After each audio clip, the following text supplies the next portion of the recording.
Welcome to another episode of the Refined Peasants podcast. I'm Wyatt. I'm Garrett. I'm Nick. Alright, let's get after it.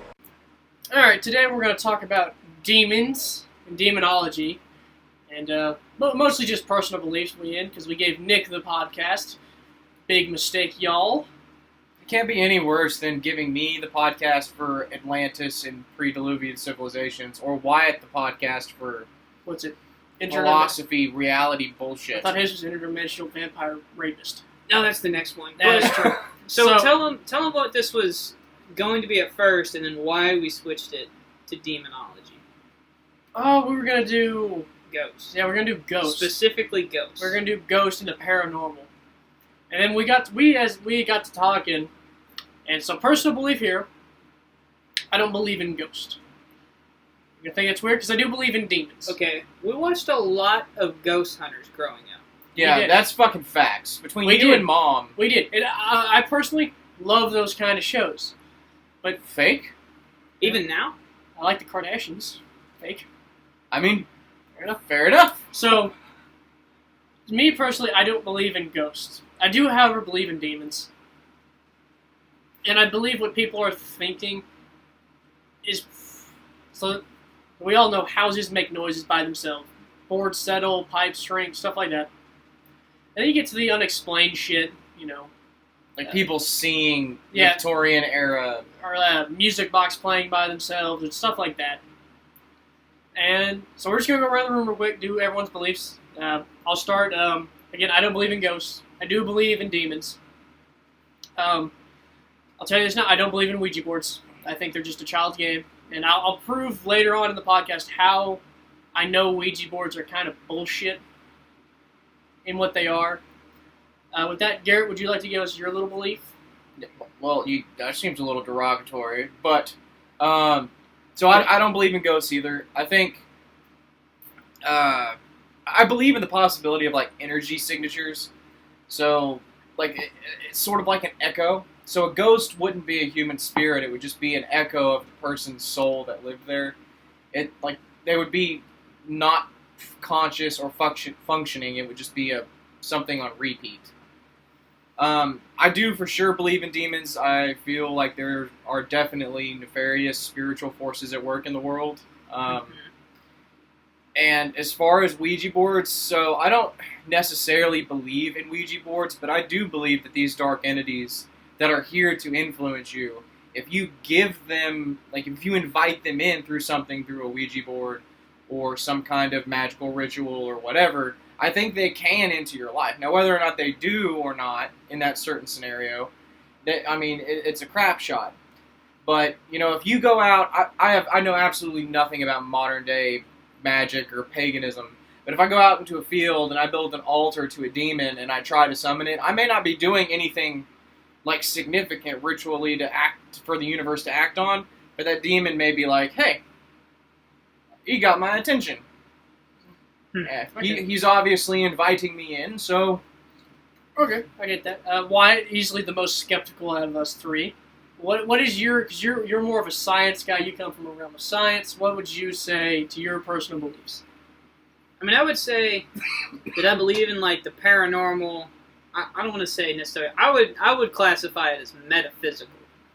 Like so like this is like angels, demons, and stuff like that. Like it's more of like a divine thing than anything. Now I don't know how many angels and demons are running around today. I think they kind of been on pause since Jesus came back, and they're gonna kind of stay on pause probably until Jesus comes back for the last time again. Okay. I mean, I've never seen a demon. I don't know anyone who's seen a demon. I've heard about people's experiences with demons, but I feel like this is, it's sort of like the Bigfoot thing. They may have think that they actually saw a demon, but I know if I was there with them, I see no demon. So kind of like a person who goes out looking for Bigfoot is going to say he's found... You're going to find evidence for Bigfoot, you think? No. I mean, these people are sincere, and they're like they actually think that they saw a demon. But the sincerity doesn't necessarily mean that it's true. It means you believe what you're saying. So we can go into this part of the podcast. So the human mind loves to play tricks on itself. It's done this. It was a survival mechanism, especially in darkness. So, if say you watch a scary movie, or you watch a paranormal movie, your mind is now fixated on that for the pretty much, if depending on what time you watch it, the rest of the night. So, say you hear your attic, the boards in your attic are settling, or they're expanding or shrinking. They're making noises. Well, rationally, you can think it's just the house, but your mind's running, telling you, no, it's a demon or it's a ghost. It's a predator of some sort. It's some sort of. It's something out there trying to harm you. That's going to harm me. And if you ever, I don't know if any of y'all have it. Like I've had a chair in my room with clothes on it, and in the middle of the night, that looks like a person sitting there. Well, and then your mind starts to fill in the blanks and then you start seeing human shape and like faces. It's like your mind's trying to fill in the blanks of what it knows and what it thinks it sees. Right.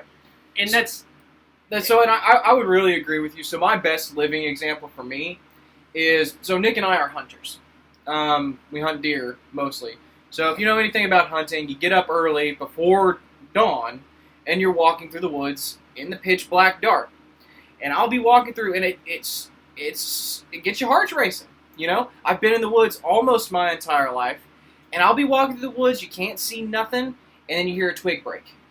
And it's probably a squirrel. It's probably a raccoon. It might just be the wind. But my mind jumps to, it's a fucking werewolf about to eat me alive.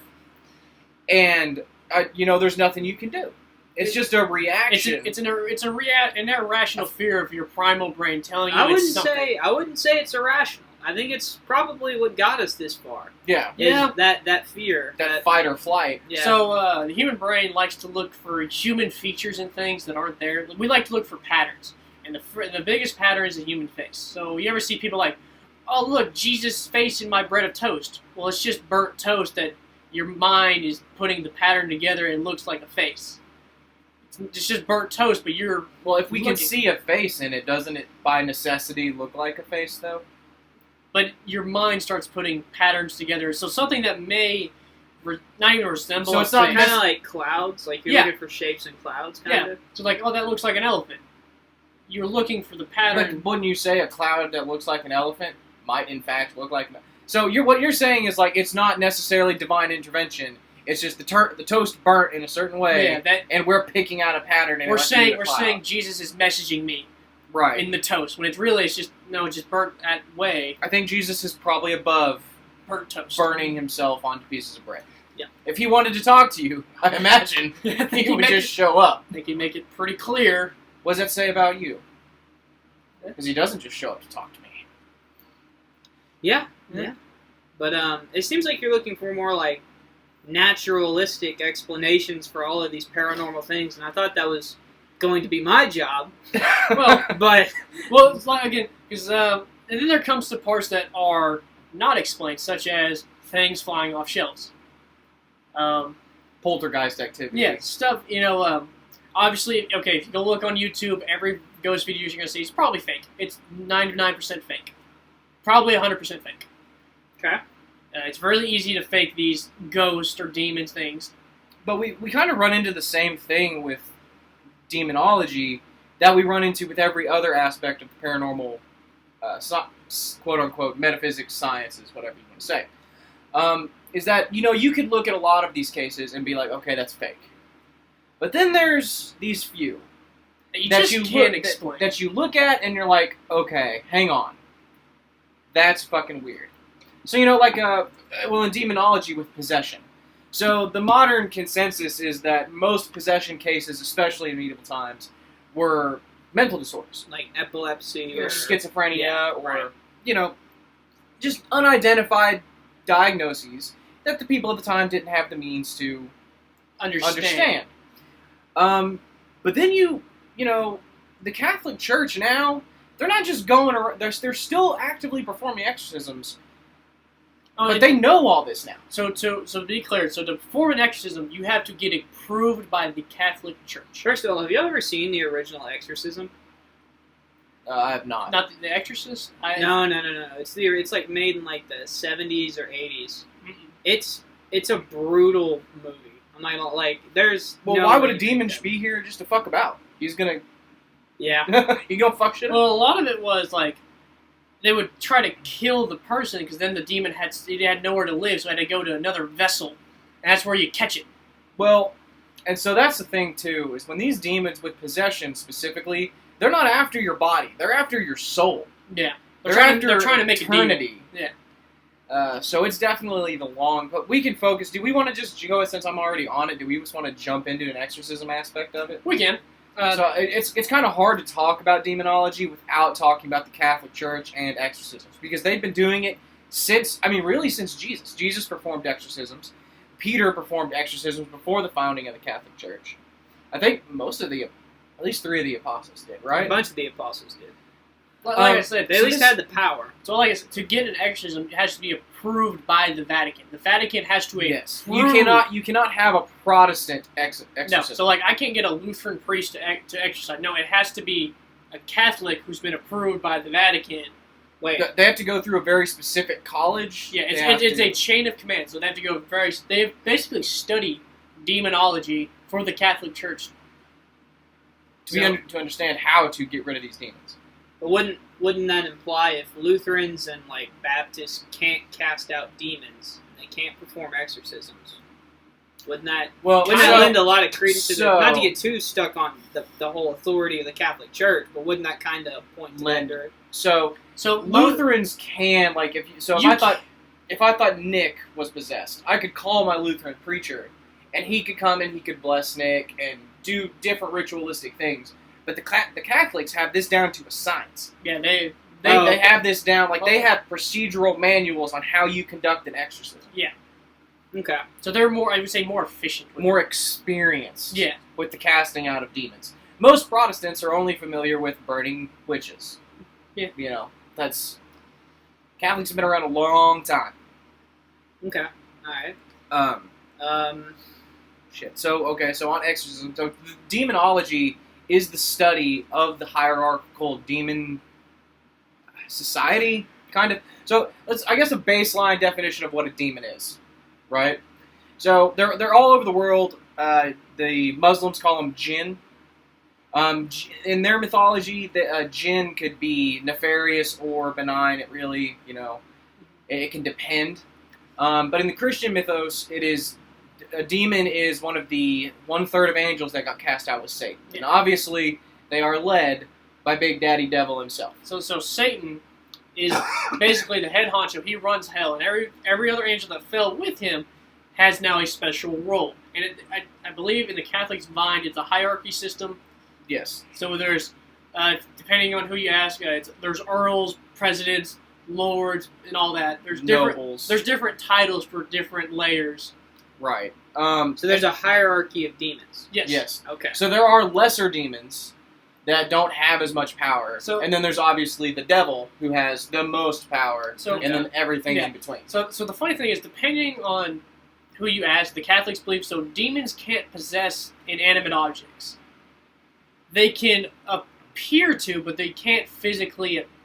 So you can't trap a demon in a rock, or you can't put a demon in a lamp. So this Coke can, it can move it around, but it can't actually be inside of it, possessing it. So for all intents and purposes, it's like an invisible person picking something up, shaking it around, but they're not actually inside the object? No. Okay. Possession can only be something with a soul. Which really, to the Catholics, means a person. Yeah, it's got to be So it can't even be an animal. Okay, so that makes sense to me. Yes. Okay. I mean, so what would a demon want with anything inanimate or an animal if they don't have a soul? The best example is if you watch the Annabelle movie. Now, again, if you watch The Conjuring, a lot of Hollywood fillers put into those movies. I believe Ed and Lorraine Warren did those things. Hollywood's obviously fluffed it up a bit. But in the Annabelle series, the main demon, you can see he's always in the shadows controlling the doll. He's never in the doll. He doesn't possess until it's a person. So he's basically just, you can't see him, but he's just basically making the doll look like it's possessed. Well, and so some of that actually goes to really, it's kind of debated what causes a demon possession. But my understanding is it has to kind of be accepted. Like, you have to kind of want it. Like, so, if you were to perform a Ouija board, yeah, the Ouija board might be bullshit. But now you're saying, hey, you know, I'm kind of open to whatever's going to happen. So that demon's like, okay, well, if you're open to it, here I come. my biggest question is if a demon is so powerful, does it really need your permission to come into your house? Yes. You think so? So as part of my beliefs, I don't think God would I don't think they would let that demon possess you unless you actually wanted it. Because God's all about choice. Like, I'm not going to let something unknowingly bad happen to you. Isn't that the whole point of Lucifer, is to tempt man? Yeah. To be the other side of that coin. So God lets Lucifer tempt humans. Yeah. Why couldn't demons do the same? Because I don't think God would let them possess you and ruin you for eternity without you having some sort of choice. But then how do you get possessed and then exorcism, right? Is that like a final attempt to win your soul back or something? Like, I don't understand. The exorcism is to remove the demon spirit and send it back to hell. Basically. Okay. So it's basically like, hey, I'm kind of open to this demon coming into my life. Oh shit, I done fucked up. So I need to that's not true. rectify So this. not all possession is willing. It is forceful. Like, demons can just force themselves. So they take care of the Catholics think if whoever's the weakest mentally. Like spiritually? Well, that makes sense. Mentally. It's not even spiritual. You can be the most Christian person, but if you're mentally weak, they go after them because it's easier to break them down. And once they're broken down to a certain point, they can just So you don't take have your over. convictions, Yeah. is what it sounds like. You could be persuaded. So the only thing the Catholics say that can't really work is babies. Because babies can't give up their soul. Ironic for the one denomination that believes in purgatory. Yeah. So in the new one of the Conjuring movies, or it's one of the Annabelle movies, is they'll attack your baby to make you willingly give up your soul for your child. It cannot take the soul of your child because babies cannot give up their soul. So it tricks the parent into giving the soul, thinking it's going to take the baby's soul. Well, I mean, and that's an easy decision. If I think you're going to kill my child, Exactly. like, okay, fine. Eternal Exactly. damnation, let's go. Exactly. So that's how. So possession can be forcefully or willingly taken part of. Obviously, you have your Satanists and your demonic cults that want to have this and stuff like that. Talk about choosing the wrong side of a losing battle. No shit. Like, I mean, at least if you're any part of the Abrahamic religions, really. yeah. Like you combine all three, and we are definitely the majority of religious belief on the planet. Well, You know? not a lot of Jews. You could really just combine us two. Yeah, the Catholics, Protestants, and Islam. Yeah. Either way. I knew what you meant. I'm just saying there's not a lot of Jews. But so the thing with the baby makes sense. You know, I've always been an advocate that, you know, if a child dies in childbirth or something, I'm not a big guy of like, you had to have it baptized or it's going to go to hell. So, Jesus said, bring to me your little children. So children are the most pure humans on the planet. Right. They're the most morally, they are the purest. They're innocent. Yes. And so the Catholics believe you cannot possess or take a baby's soul because they cannot give it to you. They don't have the capability to. Right. Well, You kind of have to make a deal with the demon. You kind of have to have a choice. Yes. Is my thing. So what are the steps here? So let's say you've invited the demon, whatever demon it is, and there are demons of pride, lust, greed, sloth. It's not just the seven deadly sins either. There's a lot of demons. Well, yeah. I mean, we don't know how many angels there were, but the third of them are in hell now. So what happens? You start off, however it happened, you are now possessed by a demon. So what are some of the symptoms that you can... Are there any home remedies? Well, I heard that lavender essential oil I heard CBD cures everything, just right? gets that devil right on I out was of you. going to say essential oils. Or yoga. Yeah, Or the hot salt yoga. rocks, them salt rock crystals. But like for real, like, can you pray? Can you do baptism? Can you read So- your Bible? Like, what does anything? So personally actually, do so this? one thing is that kind of proves that what they think is you can't be possessed if you can read the Bible. If you can read Scripture, you can pray. Do you mean You like? can't be possessed, as in the demon wouldn't let Do you. you mean in Latin, or do you No, mean like can just read? You You can't be like the If I demon. if I can't- say a verse in the Bible, like praising God, Okay. And Well, if who can't pick out a single who can't pick out a single verse? You know. Well, I don't know. Not as many Christians read their Bibles as you think. Yeah, It's something like that's true. like 12% of Americans have actually read have actually read the whole Bible, and I'm like, that is Well, a lot of them, like a lot of practicing Christians, get it read to them. They go to sermons and. that's still nuts. Um, Like if you but thought, I think what Nick is saying is if you're possessed by a demon, the demon will physically not let you. yes, at least, so that is the thought. Okay. Is that the demon will not let you. It's not going to let you call out for help So, to someone who could throw him out. So the funny thing is, again, if you watch the Conjuring movies, they always say they come in like they do it at threes. They do a thing like knock in threes. It ends at 3:00. It's all to make fun of the three: the Father, the Son, the Holy Spirit. It's to make fun of the Holy Trinity, It's a bastardization. basically. okay, And so there's really no way to tell if someone's possessed. Well, that's not true. Until it shows. Until it manifests. Yeah. So there are a few things that we know of, mostly from literature and Hollywood movies, that the Catholic exorcists are trained to do, especially in modern times. So before they'll start performing an actual exorcism, it's a required mental diagnostics. So they send you to a psychologist to make sure, okay, this isn't schizophrenia, okay, this isn't bipolar, okay, this isn't that, and that's all good. You have. But that begs the question. They're still actively doing. I think there's like 1,200 exorcisms a year performed by the Catholic Church. If every single one of them has gone through a psyche eval to say that these are not psychological illnesses, I mean that's potentially 1,200 legitimate cases of possession worldwide. And think about this: you also have to prove you have been possessed.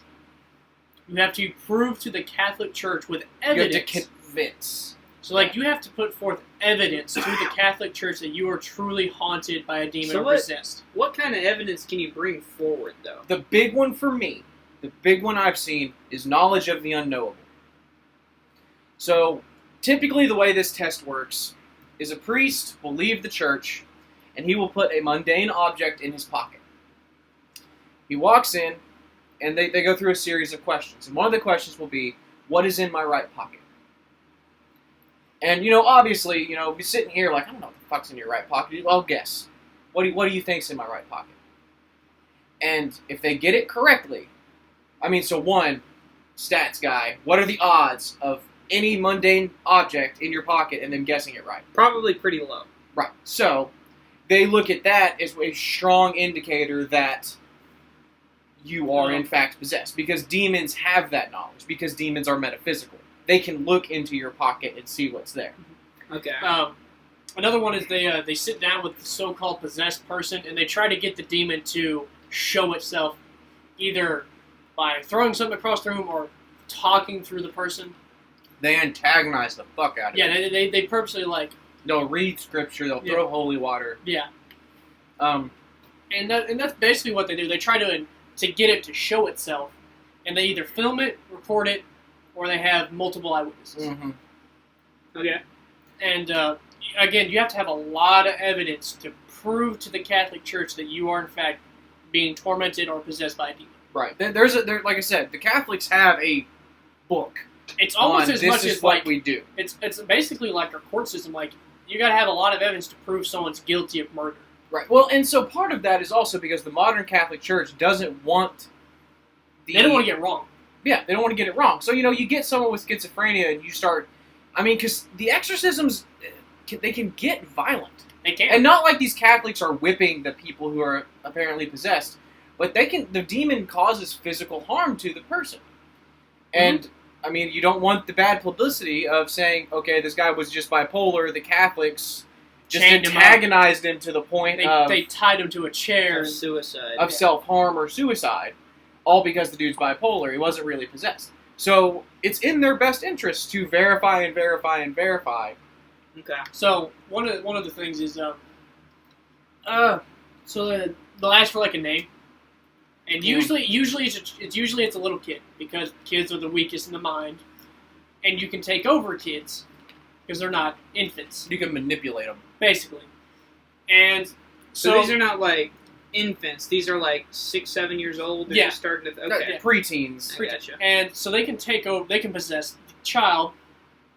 And what they'll do is they'll start antagonizing. They'll ask it what its name is. Simple as that. Or, and if it says a name that's not common, such as John Smith. It turns out there was a John Smith who used to live in that house that died, and the demon tells you how it dies, and it died exactly that way. They take that as evidence. So that's knowledge of the unknowable. But so the problem is it could be looked up. Is always Right. is what the skeptic is like. It can be looked up. It's like, well, why would a child make this up? Right. And to the credit, there have been a bunch of people who have made things up like this. I was fixing to say, I don't know if y'all have ever read the book or seen the movie Heaven is for Real. Yes. Okay, y'all know that like that kid grew up and was like, no, this is all BS that my parents told me to say, and none of it was real. See, that dude's going to hell. Yeah. Like, Yeah, no, yeah. not him. The but pastor. The pastor. Yeah. That pastor's going to hell. Yeah. So Because for one, you shouldn't mess with kids' minds. But I'm just saying, like that, like this people can lie to their kids. So like, what's sort of the safeguard for that? Especially if you're a religious parent, like Right, you grow up in- it's fearful to think that your child might be possessed. So you take it as seriously as possible. Right. So what most people get is, well, if the child's messing with the parent will initially probably call BS on the child. Until something happens that the parent can't explain. Right. No one wants to admit, like, okay, my child's possessed. No, it's going to be my child had a bad day. Yeah. No, but when your child who's starts lived levitating. starts levitating on does the the bed or backwards wakes crab up, walk down the stairs, or starts randomly speaking Latin or a variety of languages. So, they can speak Latin, they can speak Aramaic, they can speak. Tongues. Well, tongues is the ability to speak multiple languages, and that is one of the signs of possession. Is so say you grew up in Italy, all you speak is Italian, and then one day the kid comes home and starts ranting mantras from Latin mythos or Right. Aramaic, and they're like, well, you're 7, you didn't learn that in school, Right. so What did you call me? right. I think that's about it. Like I said, the big one for me, one of the big symptoms, is the knowledge of the unknowable. The whole what's in my pocket and you got it right. Because one, that's astronomical odds. What are the odds if I've got a marble in my pocket that you're going to guess it's a marble? It could be change, it could be $1, Yeah. it could be... It could be literally anything on Earth. And that fits in a pocket. But yeah, It could be a snail that's just sitting there. yeah, I could have picked up a fucking dog turd on the way in here. And if you get it right, like, that's pretty convincing to me. So, okay, we've covered, you have somehow gotten possessed. You have gone through all the trials of the Catholic Church, including a psych evaluation, and you have convinced an exorcist that you are in fact possessed. What happens now? So, I think the actual exorcism proceedings start. Yes. And I don't know the tactics that they use. Again, it could be different than what it used to be, like we see in movies. It could be well beyond what that happens. I do know tying the victim up is common. And that's mostly to prevent them from hurting the priest or themselves. Or hurting anyone in the room that's helping. Right, because that demon, when it starts realizing what's happening, it's not just going to sit there and take it. So the bigger thing is, what the priest tries to get to the person is, the priest can't just do it by himself. You also have to mentally beat this demon out of you. You have to be stronger than it, you have to cast it out of you, as well as with the priest. So the priest can sit there reading scriptures, do the whole exorcism, but if you don't want it out of you as bad as the demon wants to be in you, it won't leave. Right. It's a battle of wills. Yes. And I don't know. I know they recite certain prayers, but I'm not very familiar with their actual exorcism practices. apparently, if you know the demon's names, you have a lot more power over it. Right. Which I don't know if it's used or how true that is. Well, and I do know that a big aspect of these priests exorcising is that it's not the priest doing the exorcising. They are a vessel for God's will. So it is not the priest chanting mantras from a certain book that gets the demon out. It is God working through this preacher to force the demon out. Yeah, it's sort of like the the whole point of the Holy Spirit part of the Trinity. Yes. You know Yeah. what I'm saying? Like, So the same way, like a Ouija board invites a demon in, the priest reading scripture lets God in, Right. or lets the Holy Spirit in. Or at least it opens the door for you to get out if Yeah. you are willing. You know, Yeah. it gives you that choice back again. Yeah. Is in my mind. And they can get, like I said, I'm pretty sure the last numbers I saw was about 1,200 exorcisms performed worldwide. And again, these are stringent protocols that the Catholics now obey to even perform an exorcism. And it's not just a one and done. Like, you don't get exorcised one time typically. Typically, you're going back every couple weeks, like a session, to work this demon, to work him over and get him out. And all demons are male. Like, I've not once ever heard of a female demon. Now they can A bunch possess of- females. I know that the Catholic Church has at least painted a bunch of them as female. So Oh well, I could very well be wrong. They take different shapes. Quite honestly, they're probably ambiguous. So they don't have a sex. So if you ever watch The Uh, Nun, the movie, it often takes something that all mocks the Christian. So like The Nun, you Well- think of a nun as a safe person you could talk to, and you let your guard down around the demon. really quick. Okay. I know at least the Catholic Church at Notre Dame. There's a painting of Satan in the Garden of Eden, and it depicts Satan as a woman. That's weird. Yeah, I'll show a picture of it on the podcast. It's. I mean, you don't get much more mainstream Notre Dame or Catholic than. Notre Dame.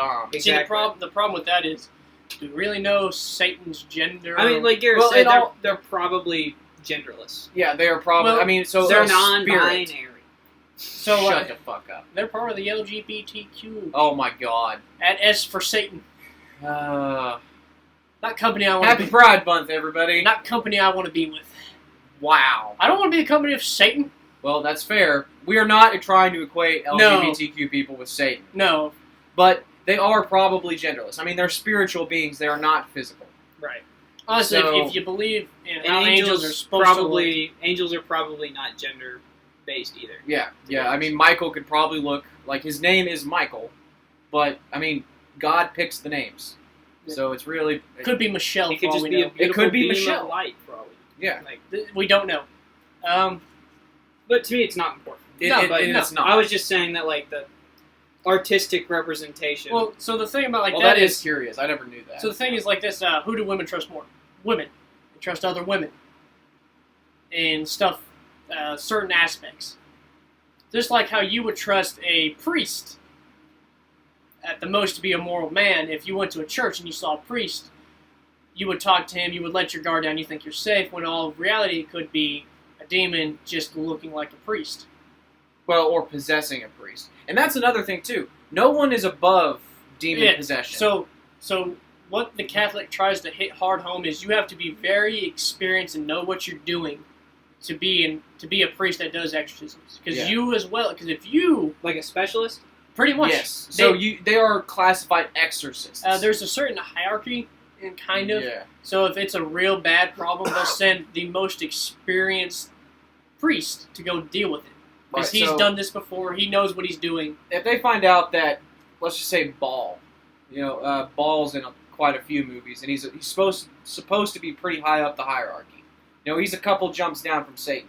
If they find out that Ball is the demon possessing you, they're not sending the dude who just graduated exorcism school. So They're sending top dog. So if you watch the movie The Nun, so the demon's called Valak, and it takes the form of a nun to mock, nuns. And the reason in the Conjuring, universe, Valak's the most powerful because the monastery that was there, they had nuns around clock have to constantly be blessing the room that Valak was supposed to be held in. So around the clock they had nuns. So they would take turns in shifts. So they always had a nun be blessing the room the demon's supposed to be in. And on the door it says "God ends here" in Latin. And the whole hallway is covered in crosses. The whole monastery is covered in crosses of the whole ground. Now, this is a movie, correct? This is a movie. It's supposed to be real, because in the end of the movie, the Romanian guy gets possessed by Valak, leaves the monastery, and then years down the road, Ed and Lorraine Warren bless him. Cast the demon out. So it kind. I keep hearing these names, Ed and Lorraine Warren.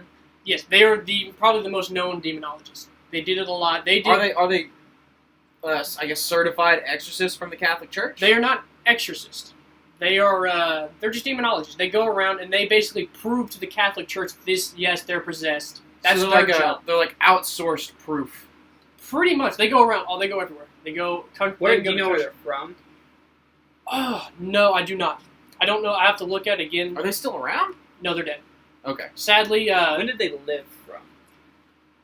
So Lorraine Warren recently died in 2019. Wow. So the newest Conjuring movie, she helped the whole movie. So they've always helped with the Conjuring movies to make it as more realistic. As basically, they tell them like this is what happened, and then Hollywood obviously adds their filler and fluff. But so they always tell them. I don't know when Ed died, but I know Lorraine died in 2019, and she was doing this all the way up until she died. Wow. She would go to people and basically. I'm just imagining like our our grandma walking around saying, "Demons." So if you believe her, she could see the demon. She couldn't see it, but she could see like the shadow, and she could see what happened in the house. That's almost like that's a medium. Yeah, essentially, it's what she was. She could see visions of what happened and what the demon's name was and stuff like that. And I guess that's another aspect we kind of need to touch on is the medium and the spiritual movement in the 1800s in America. So they did that a lot. So this is kind of what ties in the movie. So like, and the Annabelle series, the Nun, and the Conjurings are all in the same. It's all about the Warrens. And so Annabelle, if you know the doll, it's not. So the real Annabelle doll is a Raggedy Ann doll. Yeah. And for each month, it was blessed by a priest twice. Twice a month, he would come in and bless the Annabelle doll with holy water. So why don't I just burn it? So, this is a quote from Ed Warren. Sometimes it's better to keep the genie in the bottle. Because if it's stuck in, say, that doll, it can't go nowhere. It can't. But I guess if it's bound if to you the doll, burn it, it's an open vessel. It can go anywhere it wants. So sometimes it's better to keep the genie in the bottle. I mean, so quite honestly, that kind of tracks. And, if you have a plague that could wipe out the world, would you rather keep it in a little box and continuously, have to do maintenance on it, or would you rather just burn the box and let the whole thing up? And so one of the biggest rules, if you went into, they have their basement. It's not like the movies; it's a lot smaller. But the biggest rule in the basement was, if you went down there, you touched nothing, because the demon can go from the vessel to you, and then can go anywhere. So you didn't touch anything. You weren't allowed to touch it. I wouldn't want to fucking touch it, to be quite honest with you. So if you had me convinced that a demon was stuck in a doll, I don't even think I want to look at it. I don't even think I want to go to the room. So it always stood under lock and key. It always stood in a case, and it was always locked. The only time it was ever opened was to be blessed, and it was immediately locked again. The key was taken, just so no fucker touches it. Okay, so will the Catholic Church do exorcism on non-Catholics? Yes. Yes. Okay. Yes, they will. They will do it regardless of denomination. Yes. What about no denomination? Yep. They don't care who is Well, good now, on them. Good on the Catholics. Now, the thing is like Nick said, you have to be willing to accept God to get this demon out. And so, if you're an atheist possessed by the demon, you're probably not going to believe you're possessed anyway. So you're definitely, if an atheist has to call a Catholic Church and say, I need a fucking exorcism, like, that's probably the most believable. Okay, so what do they do, like, so do you have to believe in God to get the demon out, or do you just have to want the demon out, like you were saying? I think it's both. I don't know for sure. So a lot of this, I think it is both. So the real question is, what really kicks the demons out? Is it you, or is it so much the Holy Spirit? It's God and you. Yeah. Okay. So, in the first Conjuring movie, it's a witch that possessed the one lady, and she had to legit. So they kept trying to bless her and do an exorcism, and it didn't work. It wasn't until the wife herself fought back till it was exorcised, and then they could cast it to hell. So it's got to be a combination. Yes. What it sounds Okay. like to me. So Well, and At least in some cases. it's not until you yourself beat it, really, that they can cast it out.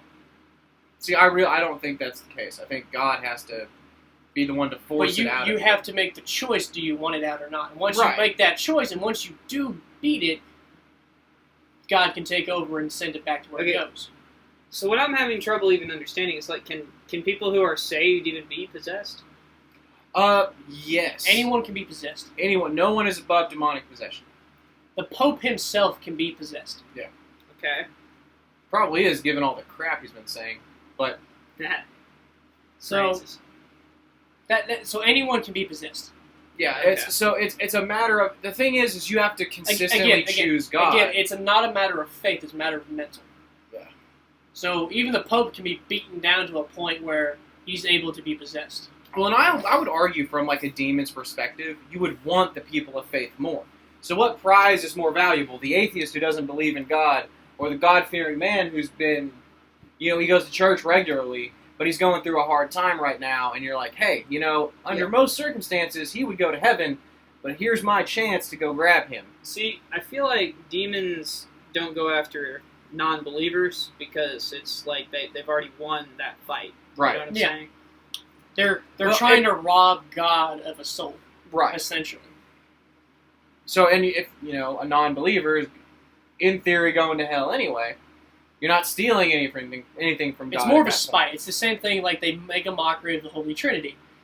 They do it to mock God, Jesus, and the Holy Spirit. Well, and part of it's a power play. So the devil's whole thing was, I am just as powerful as you, and I'm going to prove it. And then he lost, and he's like, well, fine, if I'm not as powerful as you, I'm going to break all your fucking toys. And it's a little... So, do we have any wrapping up thoughts on exorcism, or do you have more to go into? Because I think the transition with the witch that you mentioned is a good way to get into some of the other aspects of demonology. Yeah, so it's not just demons. So witches was a common thing of exorcism. A lot of people know the Salem witch trials. And so a lot of it is something, it's called herd mentality.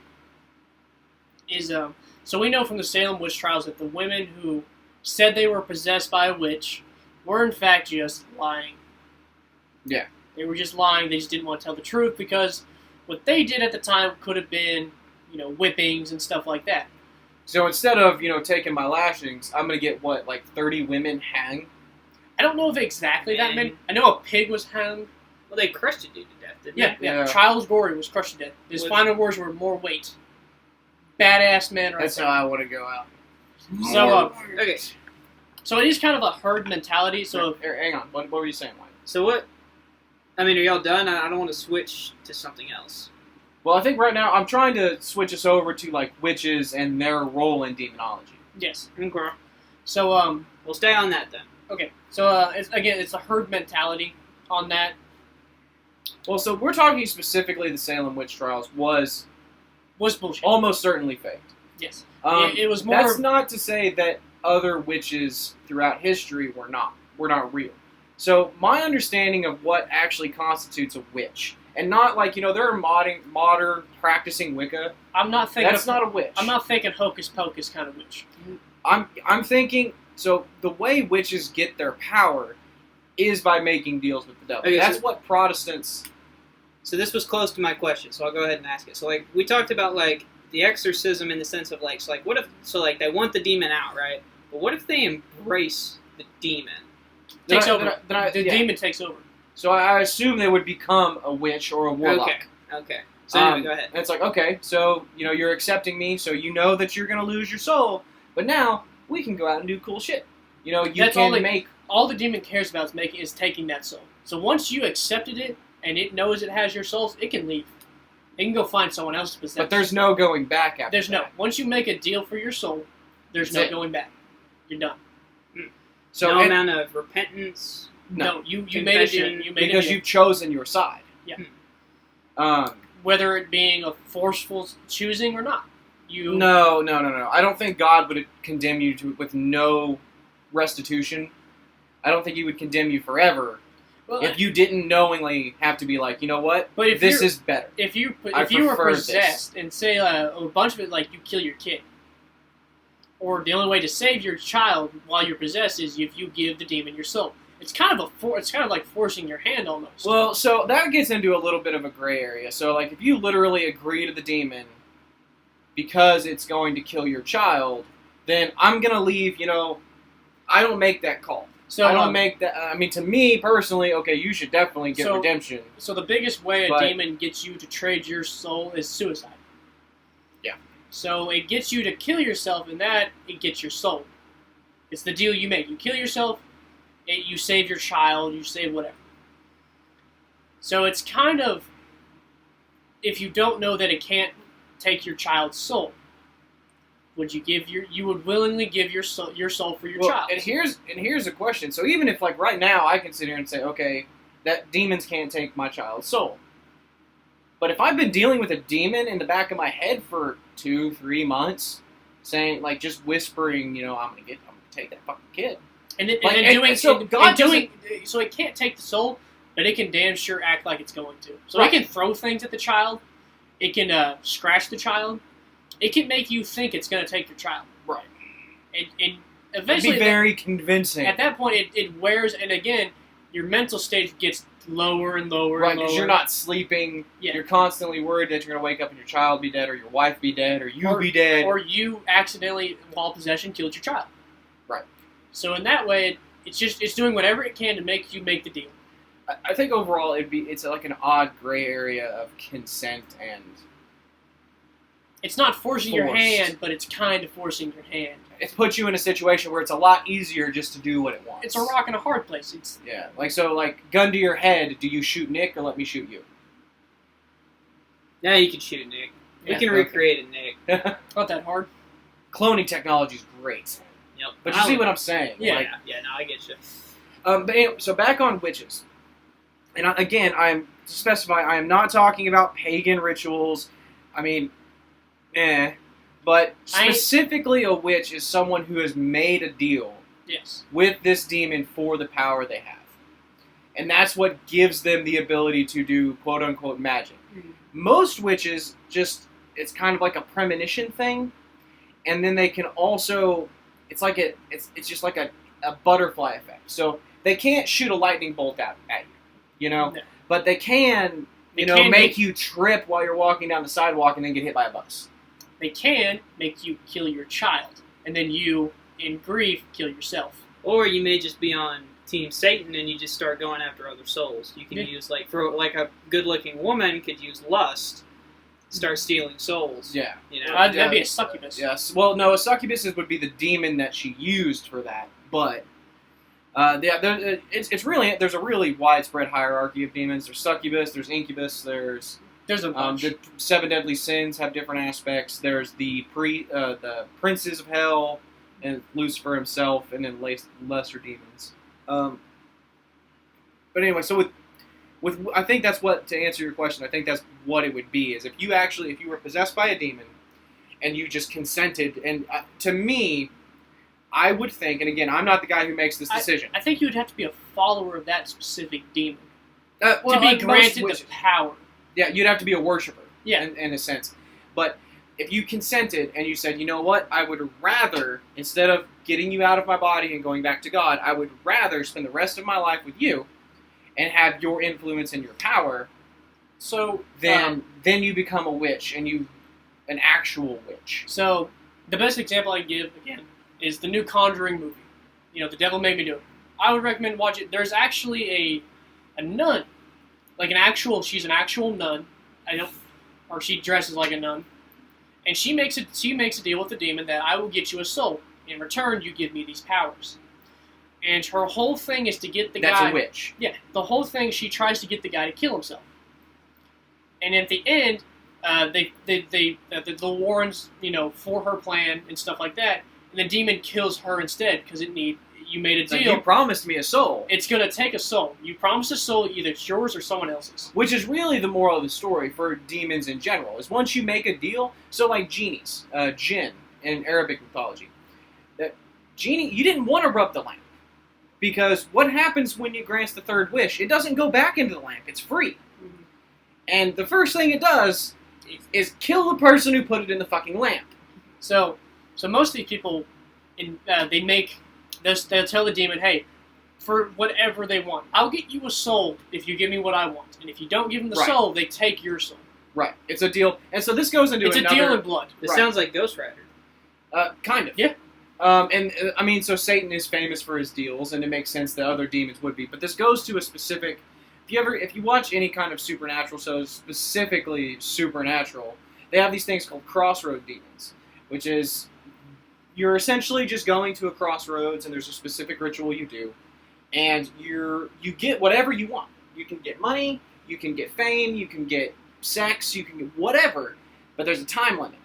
You know, you got 7 years. I'll give you whatever you want for 7 years. After 7 years, you come to me. Period. And that's a lot of people are making deals, and like I said, that's what makes... So a witch would be someone who got power, who took like special metaphysical powers from them. But, you know, a politician could say, I'm going to sell my soul to be president.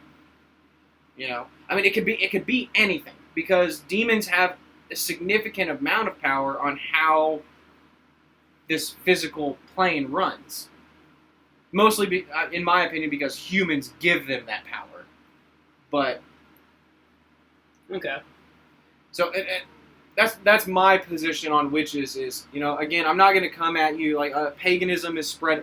I don't want to even say paganism, but I know a lot of people even that practice Old Norse mythology religion, like Old Norse religion. Shoot, in Oklahoma, we're one of like the biggest like Satanist worship states like Which in is the country. It's so weird, isn't it? Like, do you remember whenever they tried to put up that the statue of Satan in the Capitol. Yeah.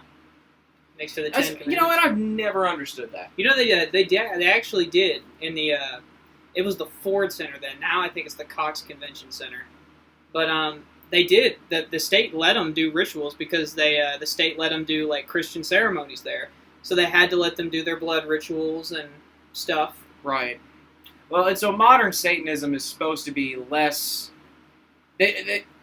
They view Satan as a saving figure, like we were basically just innocent animals, and he gave us intelligence and so on. And it's like, you know, we were probably better off In the garden. in the garden where we lived forever. I mean, probably. Probably, Right? Like I don't know for sure, but anyway, I think personally, you know, if you're a Satanist or whatever, I think you picked the wrong side in a very long losing battle, and you know, I hope.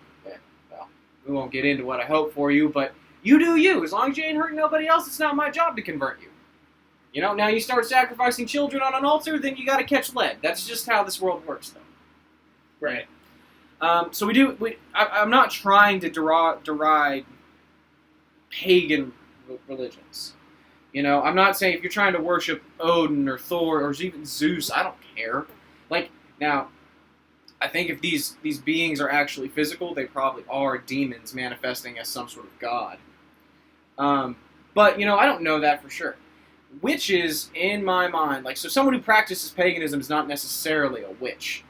A witch is someone who's, I've made a deal with you in exchange for something for me. And it's either I'm going to get you a soul, or you're going to take mine, or whatever. That's a witch. And I like, there's no such, there are people like, well, I'm a white witch. It's like, no, then you're a Wicca. There's no such thing as a white witch, because you don't make deals with angels. Because angels don't make deals. You know? Yeah. Tip, if you're making deals, it's not with an angel. Yeah, if he comes down and says, well, I'm the angel Gabriel, and we need to make this deal for your soul, the deal's already, for going up, the deal's already been made. Jesus already came. Jesus is already risen. If it comes down and says you shouldn't be scared of me, it's probably an angel because they don't look like people. Spoiler alert: angels do not look like people. They look fucking weird. Yeah, they're like eyeballs going in like a circle, or animal heads with wings and So like, there's a reason when angels in the Bible come down and says, "Do not be afraid," it's because they're scary as shit. Probably because you done shit your pants when it showed up. Right. So the best deal that I know of is it was a German architect called Jorgen van Haschbeck. I'm probably butchering it. So he wanted to build a cathedral, and he needed funding. Well, he got no funding except for one man, and it's supposedly the lore goes it was the devil. It was Mephistopheles, which is German for Satan. Well, I mean, not actually, but... And he said, I'll give you the money under one condition. There are no windows in this cathedral. It's complete darkness. It is supposed to be a place of darkness. And he goes, okay, you can come back when it's done bending. Satan comes back when the cathedral's done, and as soon as he walks in, there's crosses, there's light, there's windows. And in anger, he stomps his foot down and leaves a foot mark in the cathedral. It's still there today. The foot mark is still in the cathedral. And it's on its own. It's just a different color than all the other tiles now. Mm. And it's like, well, this is the devil's footprints. So it's like, you can make deals with the devil, and he wants something in return. It may not be your soul, but he wants something in return. I wonder how the devil got his, though. Because you're not going to tell me all he settled for was leaving a footprint in a church. No, he got probably something else. I think because one, you broke your deal with the devil. All the devil wanted in return was you make a place of darkness for worship. And you broke your deal. Well, now he's probably going to come back for a better deal, and you ain't going to like the deal. Devil's going to play the long game because he's got eternity. He ain't going no place. But you sure as shit are. Yeah. I guess another German tale. So the origin of making a deal with the devil in literature comes from the Faustian bargain, and it's another German tale where I think it's a lawyer, and he's a German lawyer in like the 1700s, and he makes a deal with the devil for a bride. And he's like, I want this woman to love me. She doesn't. And in the end, the devil makes him kill himself, throws himself off the top of the church. And, I mean, that's kind of the moral of the story, is when you go around making deals with these demons, you always get yours. Every time. Every single time. You're going to eventually not provide, and when they do, they're just going to take you, because they'll get the next person in line to provide and take you as well. So a big question I've got to ask is, do you think demons can go into churches, holy places, holy ground? No. Well, according to the story you just told, I mean... Yeah, so... well, that's the devil himself. So that's the devil... So, okay, so if you watch the movie The Nun, so the cathedral that was built, the nobleman who built it specifically for Valak. He built it specifically for that demon, and as the story goes, the Catholic Church found out they sent crusaders in there to stop it. And then it turned into a something cathedral. So my biggest question was, unless it was built holy in the first place, then yes. So if a demon's already there, it stays there and it can corrupt the holy ground. So according to Revelations, the devil, in the form of the Antichrist, will walk into the temple in Jerusalem, the rebuilt Jewish temple. So I'm going to at least confirm that the devil himself can go into a church. Because he's gonna. And he probably has. So, well, and it's also not like the demons don't acknowledge God. If anyone knows God is real, it's the demons who are actively getting punished by him. They're trying to spite him. You're right. It's the people trying to break his shit. So that's kind of a, there are different, hallowed ground mentalities where demons can't come here. I just don't understand. What are you thinking? I don't know if it would be so lesser demons can't enter a church, but Satan, like I said, at least Satan can. So, and they were all angels, so if they came from the same stock, Satan's just the most powerful. I wouldn't see why they couldn't. I mean, so it would be hallowed ground. You would be in the presence of God, in theory. I think you're putting a little too high of a mark on churches, I think. Well, that's true. So one of the biggest things, the holy water. Like, for all we know, demons are at half of the pulpits. So some of the theology I've seen. To go back a little bit. Well, considering how much Catholic priests rape people, yeah, it's I believe that. So to go back, I know for exorcism. So holy water, all it can do is hurt the demon. It can never cast the demon out of the person. There is something that can, and it's holy blood. How do you get holy blood? I would assume from a saint. I don't know. I know in the newest Nun movie it's a relic. No. I believe they do. I believe they do. and it's holy blood, and they use it on the person, and it instantly casts Valak out of the person. It is the only thing.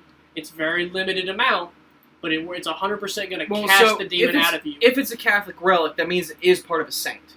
So, like Mother Teresa's blood would have to be used, or Saint Peter's blood. It would. I can't remember whose it is, but it is blood. But it would have to be. It's the quickest exorcism. Like as soon as you put it on the person possessed, it casts the demon out automatically. It is the only thing that can, but it's such limited that it's not used a lot. It's used as a last resort, and it will cast them to hell if you do it again. So if you do it once, it gets rid of the possession. You do it again, it casts them straight to hell. I've always wondered, like, what is the step immediately after you cast the demon out? Is it just recovery? Oh shit! Like. Well, what do you mean? Once the demon's out... Well, if a demon's in a person, and then we cast it out of that person... They usually put now it... it's flying about the room. They usually put it in a relic. Like the Annabelle. They'll trap it in a... They trap it into an inanimate object that they can't possess, meaning they can't control it, so they're just stuck there. Yeah, so there's a lot of different... So the one that's most familiar is the Jewish Dybbuk box. Which is it's a box. It's a wine. It's a wine. It's supposed to be. It's an old wine box. Well, it could be whatever it is. You know, you can make a box. You could use a cigar box. You could use whatever. What makes it a Dybbuk box is the certain sigil, the Jewish symbols, and everything that you shut it and it keeps. It's like a lamp. Like, okay, now the demon's here, and now we put it up on a shelf and we walk away and forget about it. There is a very famous one, and it's just a wine box. Yeah. They bought it at an antique store and they opened it. It had a bunch of Jewish and Satanist relics in there, and as soon as they opened it, weird shit starts happening. Basically, yeah, they started experiencing the paranormal. And the priest told them when he saw the Why box, the fuck did you open the Dybbuk box? So when they went, the priest goes and he goes, "Why did you open it?" And they said, "Well, we were going to use it." He says, "Should have used something else. Should have kept that closed." So as you can contain it into something. A demon cannot possess something, but you can put it into something. Now, those are, to my knowledge, those are really rare cases to actually have to trap the demon. Most of the time, when you exorcise it, it comes out and goes down. You have to cast it's one-way trip. You have to cast it out and then cast it to hell. I've always read it performed in one action. It usually is. Cast it out, and then it goes. It's a one-way trip. Once you're out, you're down. Until you eventually come back, because hell's far away, but apparently not infinitely far. There's a Subway. There's a McDonald's. Okay, we got a Shakey's. Kind of wrapping up. So you think ghosts do not exist? I do not believe in ghosts. To me, I think when a human dies, your soul does not stay here. You go one way or the other. Yeah, I don't. Okay, so to me, a ghost would be a second life, and we know you're not guaranteed a second life. Why would God let you just sit here and live another life? Essentially, you're living an eternal life. That's not heaven or hell. I don't believe in purgatory. Right. I think God knows where He's sending everybody.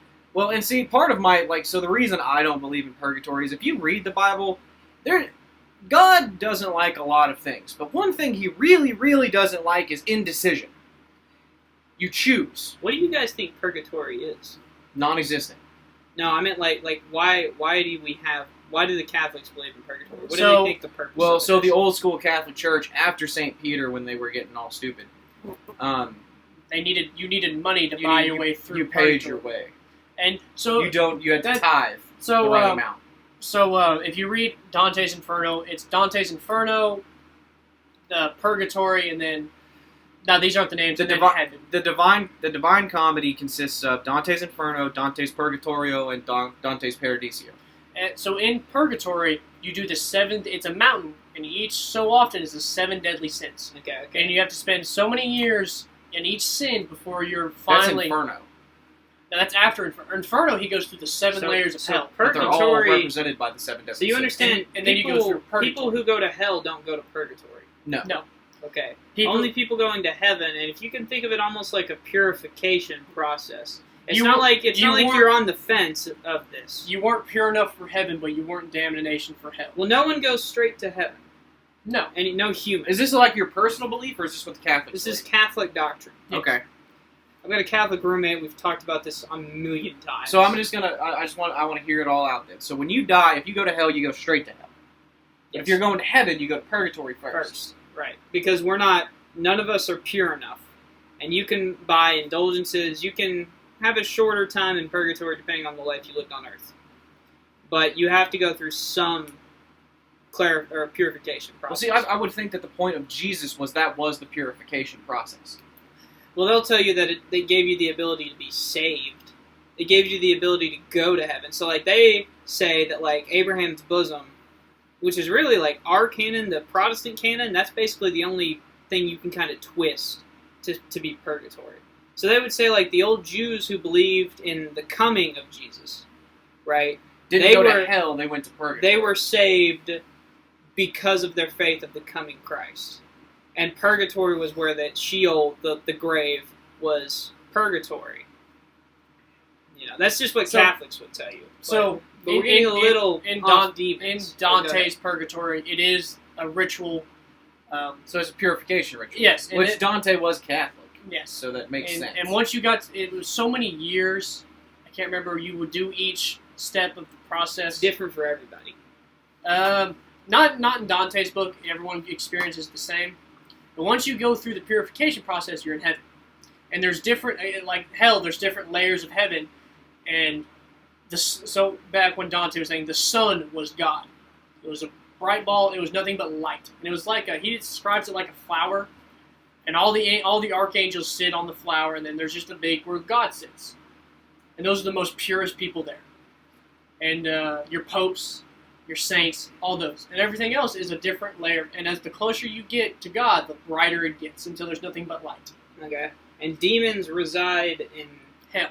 There's the 7 layers? all throughout hell. Well, there's different we don't layers. know about the 7 layers. We don't have very many descriptions of hell, period, of purgatory, or of heaven.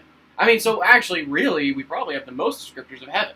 Yeah. Because it's described by Ezekiel, by Enoch, and then by Jesus, obviously. Right. But it's not like, are there streets paved with gold? No, probably not. I mean, why does God need gold? He doesn't. Right. So He ain't trying to impress nobody. I mean, He's God. yeah.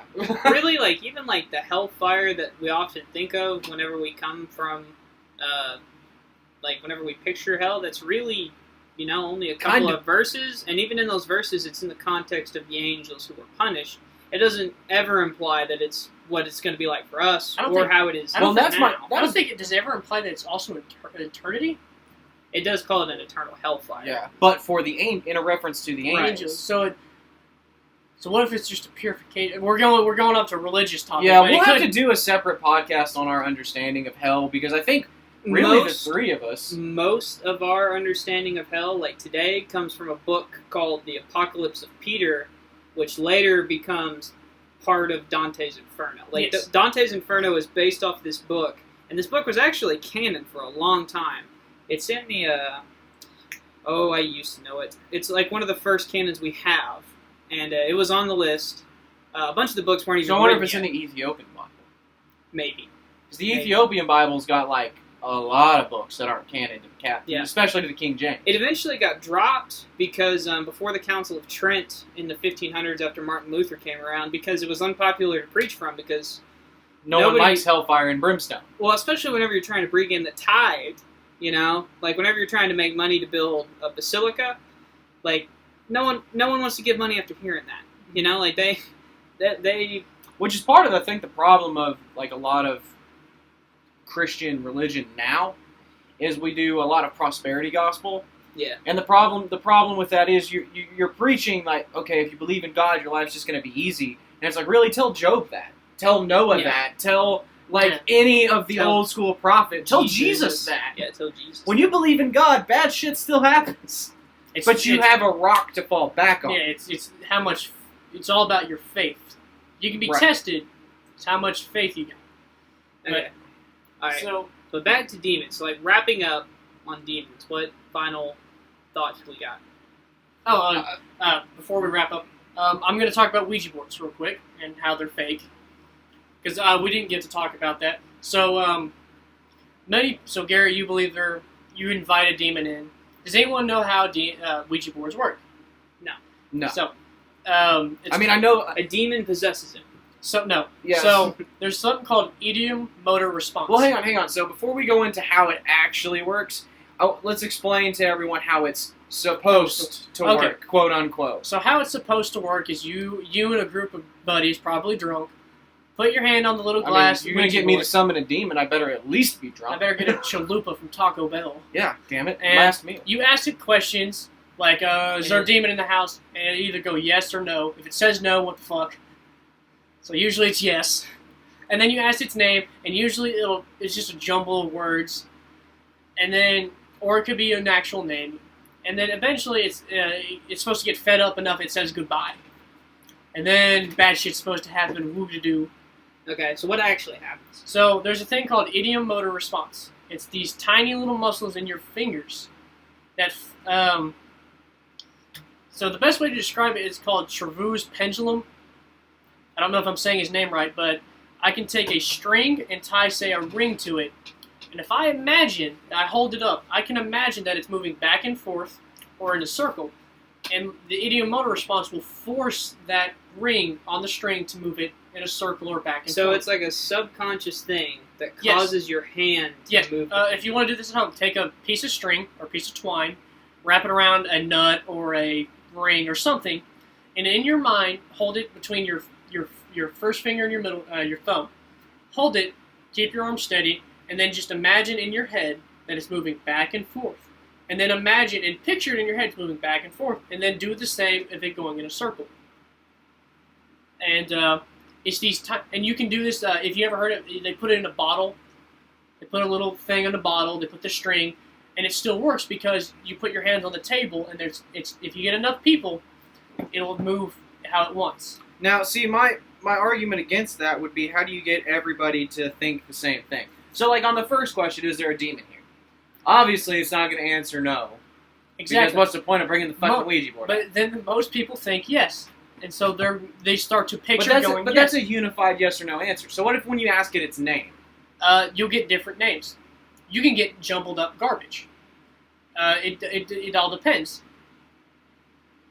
But it's a big depending. But So you can't see on the podcast right now, but I for sure am fucking doing what Nick is talking about. I will. I can. We can't show it. We can't show it, but there's a good video called The Modern Rogue. I recommend you watch it. Watch their Ouija board episode, and they demonstrate it perfectly, how to do it.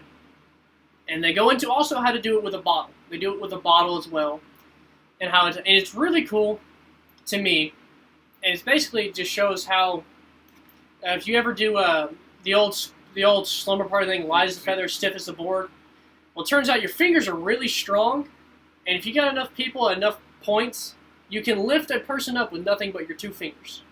With enough people, enough balance, you can lift two people. So and it's not magic or sorcery or really summoning a demon.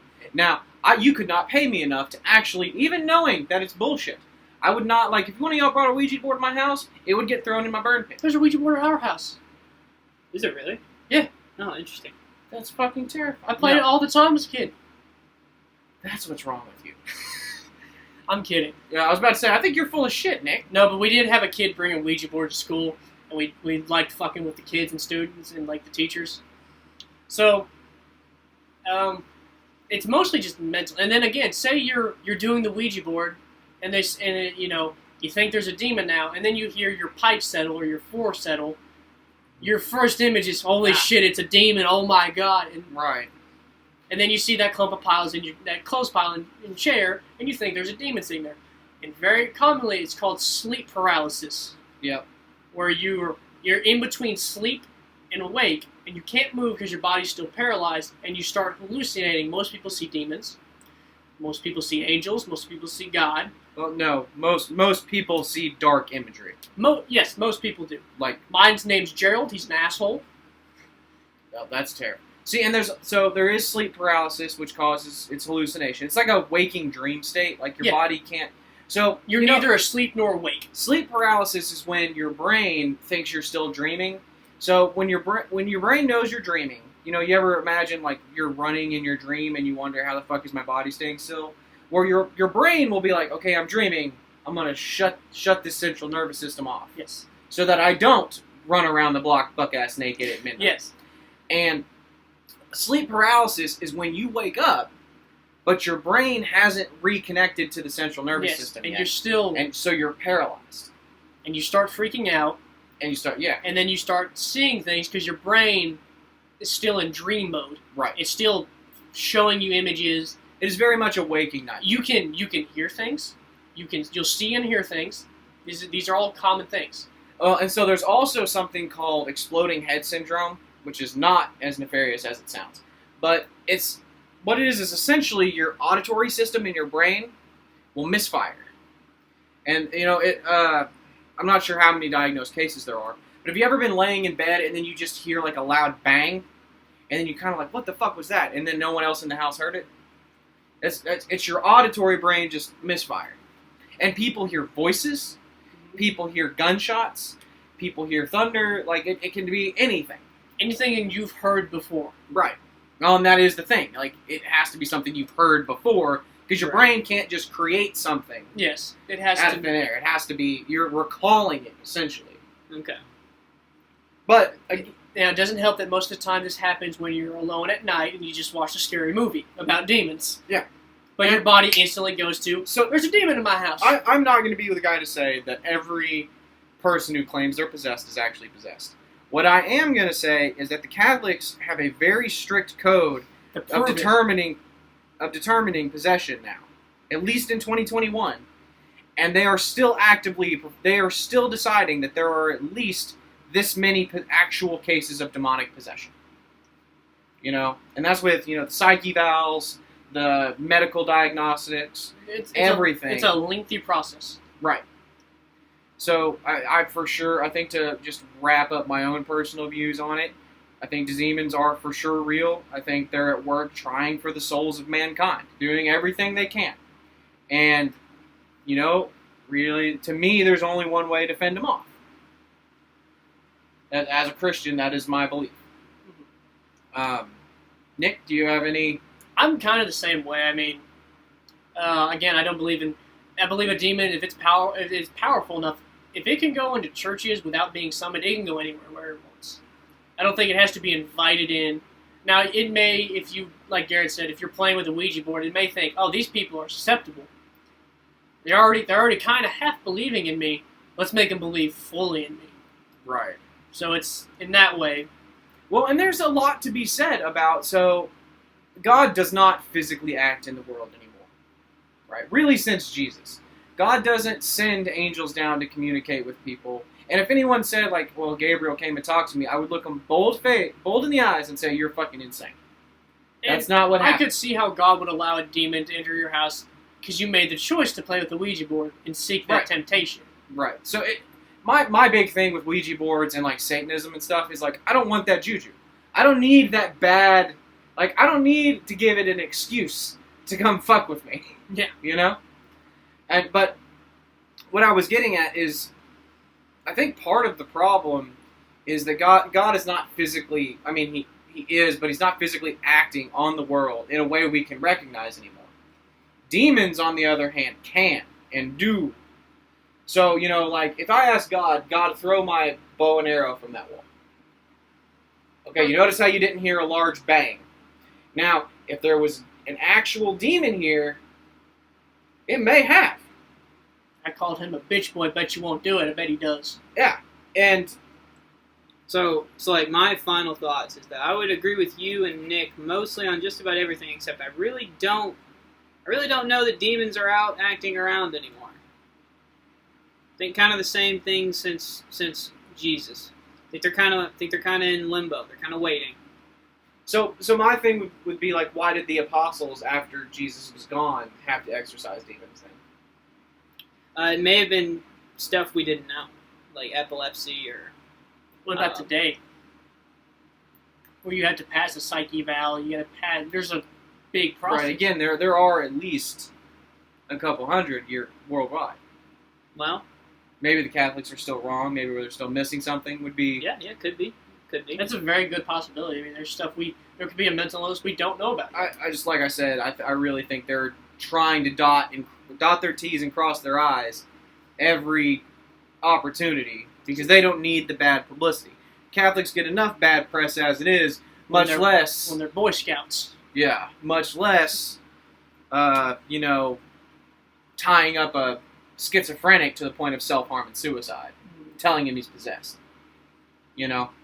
And I could be wrong. If you tell someone they're possessed and they're already schizophrenic, they're going to start believing they are. Well, that's true. But schizophrenia is one of those mental illnesses where it's really easy to believe you're possessed because you're hearing voices, you're hallucinating, it would be really easy to confuse that. Which, again, I would defer to knowledge of the unknowable. But then a priest is reassuring you that you are, in fact, possessed.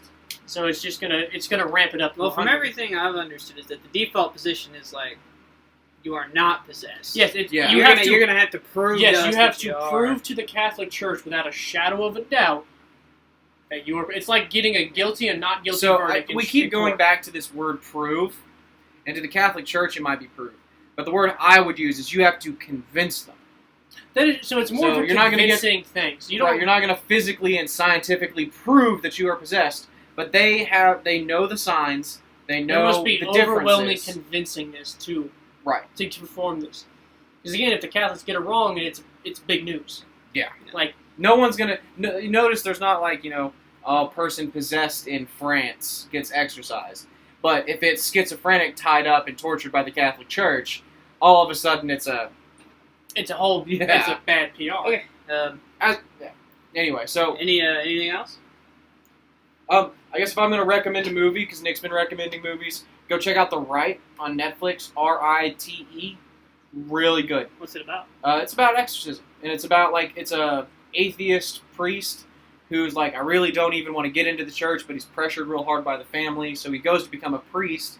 One of the tutors at the ministry school is you're not suited to be a priest, you don't have the conviction, but what I think your analytical mind would be really good at is exorcism. And then he goes and trains, and it's a very, very good movie. I cannot recommend it enough. All right. Nick, anything else? No. Don't play with Ouija boards. Don't worship Satan. Yep. All right, wise words. All right, this has been the Refined Peasants. Hey guys, thanks for listening. Don't forget to like, comment, subscribe, hit that little notification bell in the corner, and be sure to let us know if you guys have any ideas for what you want to see from us next. We're a new upcoming podcast. Share it with your friends if you're confident.